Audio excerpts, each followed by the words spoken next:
I find that it's so easy to forget the details, Yeah. that it's helpful to have it somewhere written where you can review it once a year and remind yourself where things are going. And also to be able to catch those things that you mentioned, like these two accounts had a similar balance, but they were invested differently. So now they're very out of balance. And what message does that send to your heirs? Another thing to catch is if you are leaving any assets to a minor, it's not allowed. You're asking for that to go to court and have to be probated after you pass away. And then the court appoints who will be the trustee or co-custodian of those assets. And so I think writing everything out not only helps you document it for everybody else in your family, but also catch if there are maybe any things you need to make changes to. Welcome to Financially Ever After Widowhood, the podcast where we empower women to take control of their financial future after the loss of a spouse. I'm your host, Stacy Francis, President and CEO of Francis Financial, an award-winning and nationally recognized financial advisory firm. With the help of incredible guests, I'm ready to guide you through this challenging transition. Welcome back to Financially Ever After Widowhood. In this podcast, I'm going to be having a fantastic chat with my partner and colleague here at Francis Financial, Natalie Colley. Natalie is a senior lead advisor and, as I mentioned, partner at our firm. And she's been with Francis Financial for more than a decade. She's a specialist in financial planning for widows and brings to this just a huge amount of passion, of love, and knowledge. So I'm really excited to have her here. Natalie, I am so excited. I have my little cup of coffee. We're going to have a good chat about the 5 financial resolutions for widows in 2025. How are you doing? I'm good. I'm looking forward to it. Obviously, we both feel very strongly about empowering women during really difficult times in their lives. But I will say that this is especially meaningful for me right now because at the end of last year, I lost a very close friend of mine and am helping his widow, also my very close friend, kind of navigate through a lot of these issues that we're going to talk about today. And so it's not only we've been speaking about these things to clients for many, many years, but it's a little different when it hits really close to home and you're sitting down with one of your very close friends and actually going through everything for someone that's somewhat close to you. So very excited to share this information today. I know, because it's going to be so helpful. And, I can imagine, especially because the loss has been so recent, this is going to be so helpful for her, but I think it will be so helpful for everyone listening. But I think something that is just so important to know is that this is meant for 2025. So I don't want anyone listening to our episode today to think that there is a time frame, right, where these things have to be done. And you may want to kind of break it out, doing one resolution, starting to work on that for the first quarter of the year, and then maybe that second resolution, the second quarter, because especially if your loss has been recent, oh my gosh, you just have a tsunami of financial decisions to make and a lot of paperwork. And you're just blessed, overwhelmed with all of that. Yeah, that's a great point is keep things very realistic with time frames and accomplishments and give yourself a lot of grace because widow's fog is a real thing. And I'll be honest, a goal of getting out of the house once per day is also a very legitimate goal and accomplishment when you've recently lost someone. So these are great resolutions, but do not have to be done in one sitting for sure. Yeah, and I think when we say resolutions, everybody thinks like that you're kicking them all off in January, and that's just not feasible. That's not reasonable. And our goal is to really break down the 5 financial resolutions for widows. And this was really inspired by a guide that Natalie and I worked on. We put a lot of love, and published it. There's a link in the show notes for all of you who would like to look at the guide. It's very user friendly. It's about 25 pages, and I don't say that to like overwhelm anyone, but it's really beautifully broken out with a lot of detail and a lot of helpful tips. So whether you're navigating widowhood yourself or you're supporting someone who is, our hope is that this podcast and also that our guide will help you start those little steps towards financial security, stability, and most importantly, to really give you peace of mind.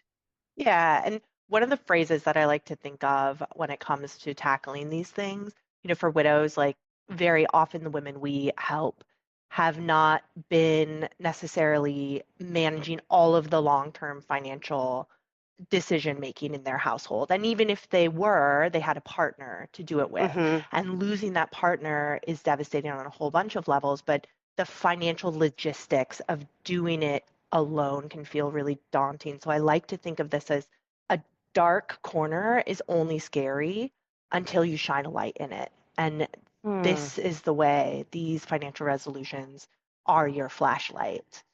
And I I like love that. that. I've never thought of it that way, but you're so right. All right, so let's start with flashlight number one. Resolution number one, and this typically is done over time. It's not something that you can whip up and have done by the end of today, but creating or updating your will. I read a statistic on caring.com that actually was put out in 2023. 60% of Americans don't have a will. And that number among widows typically is higher because it's so easy to overlook estate planning when you're grieving.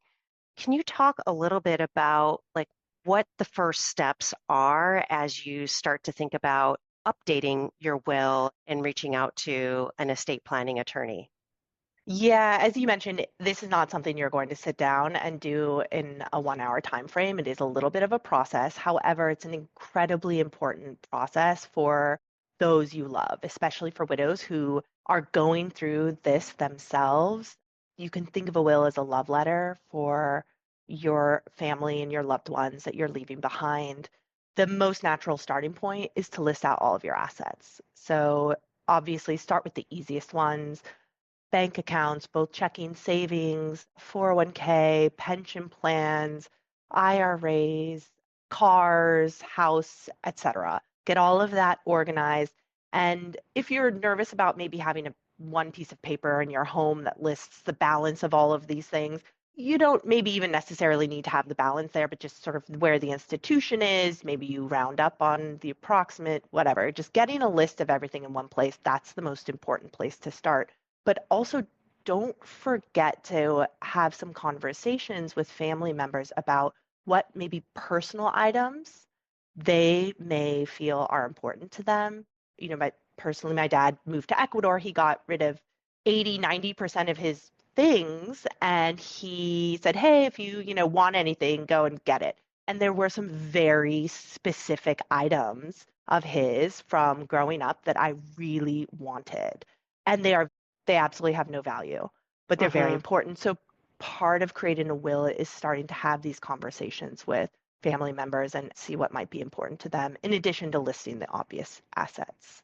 Yeah, I think it's fantastic that you share that. It's not just the assets that have value, like with dollar sign value, but just actually could have value personally. And I mean, I have heard so many horror stories, Natalie, where individuals, brothers, sisters are fighting over who gets this ring and who gets the painting and things like that. And I mean, it's such an awful time anyway. Having those conversations just to make sure that you don't have any conflicts because, again, it's traumatic enough. So, when we talk about a will, it's directing where different assets are going and things like that. Can you talk also about a power of attorney and a healthcare proxy and why those two documents are even more important now than maybe they were when your spouse was alive? That's a great catch, Stacy. When your spouse was alive, sort of the de facto power of attorney in healthcare proxy was your spouse. And what those two documents are, power of attorney is somebody who can manage legal matters on your behalf, including financial matters.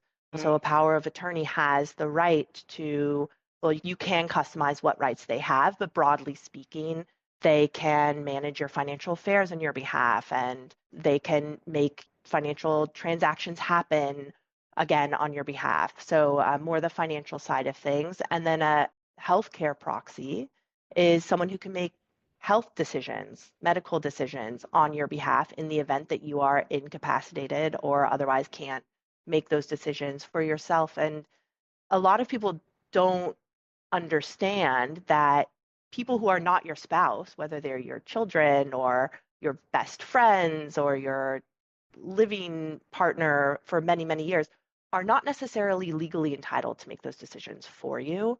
And you don't want to be in a situation where there is no one who really has that power and you're in a really bad catatonic type state and then your wishes Yeah. can't be carried out. So those are two very important documents that tend to go hand in hand with the will. And Stacy, I mean, we kind of covered what you need and what you need to organize, but in terms of taking it the next step and putting it into place, what do people need to be thinking about to do that? Well, you definitely want to make sure that you have this drafted by an estate planning attorney, right? I'm not a big fan of online wills, especially if you have assets or children from a previous marriage, really important. And this actually, what's important is this goes into resolution number 2. Your will is a extremely important document, but it takes a back seat to whatever your beneficiaries say. So resolution number 2 is make sure that you review and update your beneficiaries.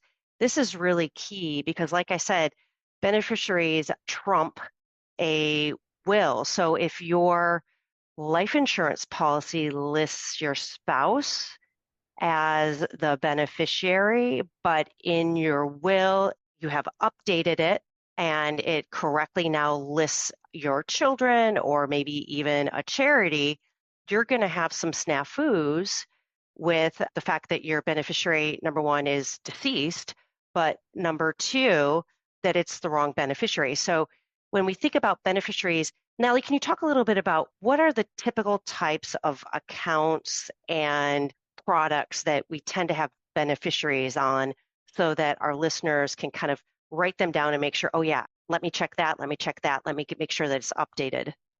Yeah, really any type of online account that, is a repository for cash or stocks is one way to think of it. So your car, your house, those are not going to have a place to really put a traditional beneficiary on. However, your investment account, your brokerage account, your retirement account, even your checking account, and you have to actually ask your bank for this. It could be called a POD, payable on death, or a TOD, transferable on death.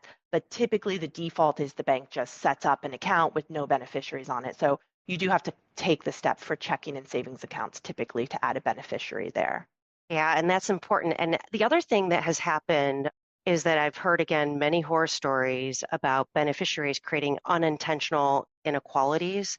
So one account that's valued at $100,000, you put your son's name as the beneficiary, the other account, say it's $100,000 too, but you list your daughter. Well, your son's account maybe is invested in S&P 500 and grows exponentially, whereas that $100,000 account, you've invested it very conservatively, maybe it's bonds, maybe even a certain amount in cash, grows very little. Now you're at a situation where you have a brother and sister saying, what? Like mom's leaving you 3 times more than she's leaving me.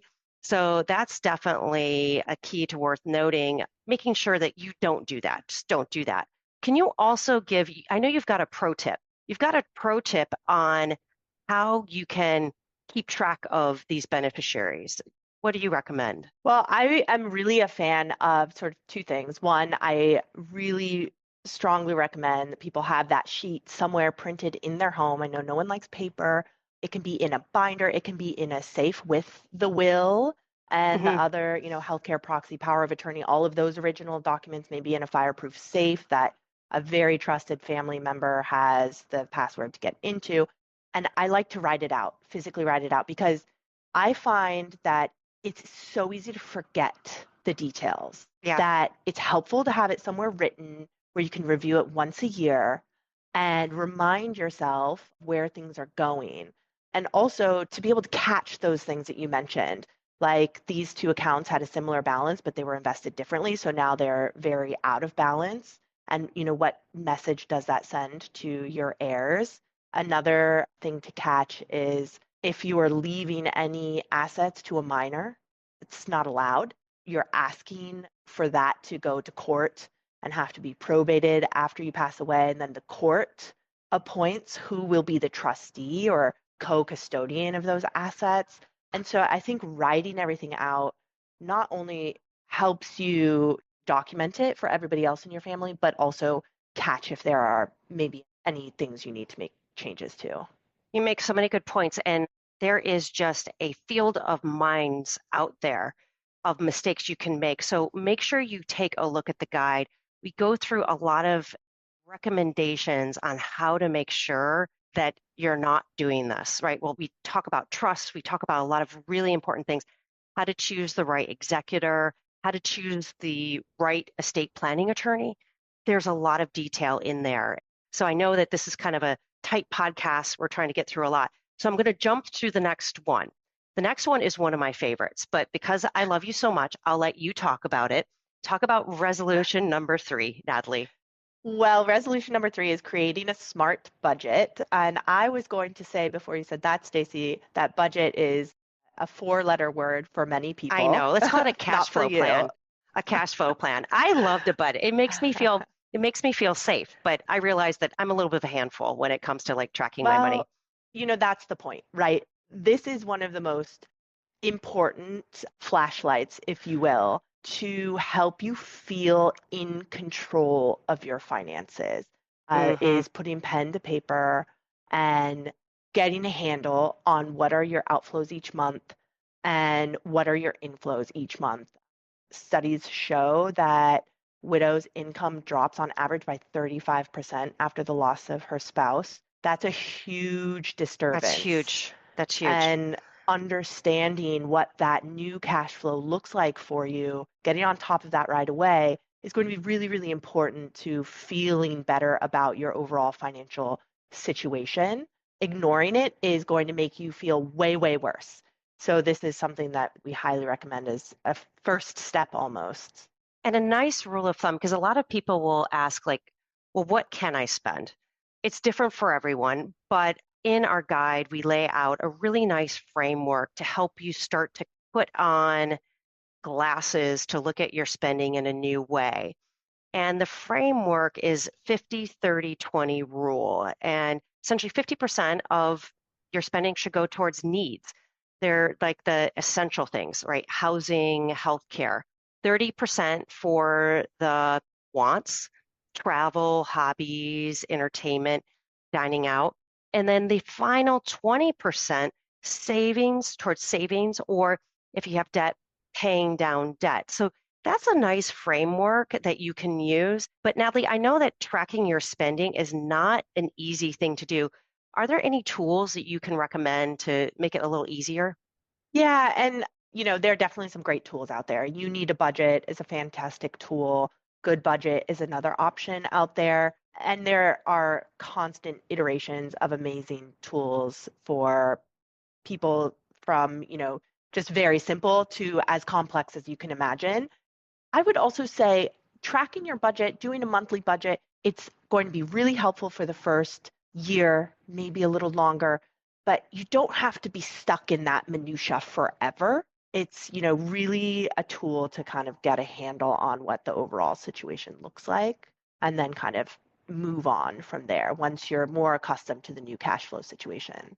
Well, it's really important. And I find that budgeting, or at least getting like a temperature check of what you're really spending, it Exactly. really helps individuals feel more in control and Lincoln Financial Group, they're an insurance financial company. They did a study and they saw that 56% of widows feel less financially secure after their spouse passes away. Well, getting a handle on what you're spending is really key to helping you gain that sense of control, gain that sense of knowledge to make sure that what you're spending is sustainable and that you're going to be in a financially secure position.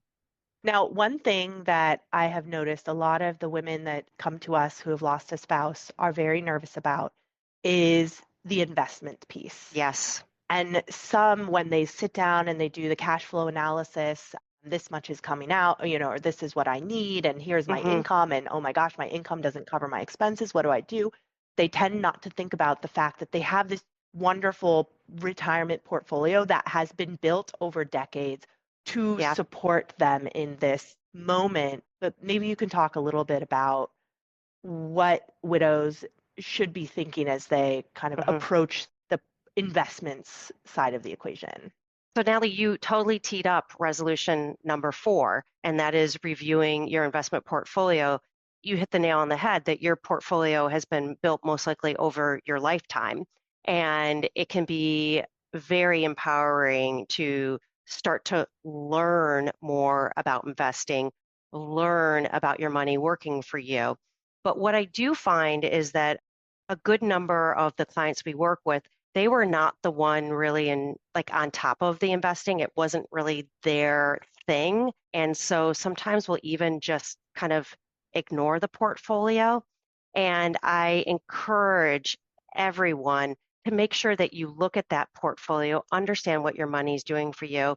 And most likely your goals have changed. What this money needs to do for you may also have shifted. So it's really important to look at your balance of stocks, of bonds, of cash. Make sure that you're diversified, understand what your real risk is, if that risk is appropriate for you, and also look at what does this money need to do for you? It could be that it needs to generate more income. And so that has some really big implications on how your money needs to be invested. But I would say is whenever you have found yourself being, the sole decision maker of your finances, taking a look at your finances, the sooner the better. What are your thoughts about that, Natalie? Yeah, agreed. I have seen a good percentage of clients who come to us and feel like the portfolio was managed by their husband and they don't want to touch it and they don't want to redo the allocation and they don't want to take over control of it because the husband was doing such a great job and they don't want to feel like they are doing something against his will. But I can say confidently, 100% of the women that we work with feel so much more empowered by diving into the investment side of things. And it really eases a lot of that fear and uncertainty that we see at the beginning of sort of Yeah, widowhood. And also beyond the portfolio, that's the greatest engine of growth for their financial security long term and needs to stay invested. But it also opens up the conversation into, well, now should we be doing some gifting?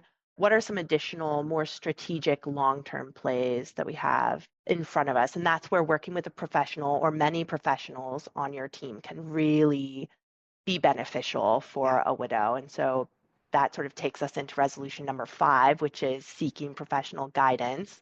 So, Stacy, do you want to talk about some of the professionals that we recommend that can be most helpful for supporting recent widows? Definitely. And that final resolution, which I think actually is the most important, is making sure that you have your team. Navigating widowhood can be really overwhelming, but you don't have to do it alone. And I really recommend that you work with a fiduciary, fee only, independent financial advisor. I know that's a lot of words coming out of my mouth, but independent means that they can work with any investment product. They're not going to like pigeon you into only Vanguard mutual funds, which I love Vanguard. In fact, we recommend some of Mhm. Vanguard investments, but we also are able to recommend thousands, tens of thousands on top of that, which is really important. So independence is important. Fiduciary is important because it requires your financial advisor to act in your best interest. They're legally obligated to act in your best interest. And fee only, it doesn't sound like it's a big deal, but it actually really, really is, because fee only means that they can't sell you something that you maybe don't need. They can't accept a commission. So, we help our clients look at whether or not they need life insurance or long-term care insurance, but we don't get a commission. And so it feels really nice to know that your advisor is sitting on the same side of the bench as you, and you don't have to kind of second guess, is this really something that I need? Natalie, what are the best ways to find a financial advisor? I am not surprised by this statistic, but a lot of people are. 80% of widows leave their husband's financial advisor within 1 year. And it typically is because she wasn't really part of that relationship, and or maybe didn't feel like she was really seen or heard. So a lot of people find themselves actually being in a space where maybe they do have a team, but they don't feel like it's really the right team for them. Yeah, that's sort of a sad statement about this world of financial professionals because a lot of people can hold themselves out as financial advisors, but that doesn't mean that they are holistic, fee only, fiduciary, independent advisors, the things that are really, really important.